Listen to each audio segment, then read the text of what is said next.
कुछ दिन पहले मैंने आप भाई से सवाल किया था कि इंजन कैसे कहते हैं, ठीक है। तो आप भाई ने मुख्तलिफ जवाब दिए, बहुत अच्छा लगा आपको जवाब दिए। लेकिन उसका जो एग्जैक्ट जवाब है उसका जवाब ये है, ये देखें, व्हाट इज इंजन। इंजन जिसे कहते हैं ऐसे पुर्जों का मजमूआ जो हरारती तवानाई को मैकेनिकल एनर्जी में कन्वर्ट करे, उसको जो है इंजन कहते हैं, ठीक है।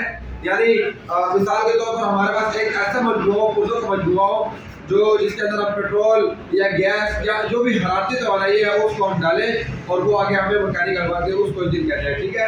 तो वो जो हरारती तवानाई डीजल इंजन डीजल भी हो सकता है, और उसके बाद धूप की एनर्जी भी हो सकती है, या उसके बाद पेट्रोल की एनर्जी भी हो सकती है, ठीक है।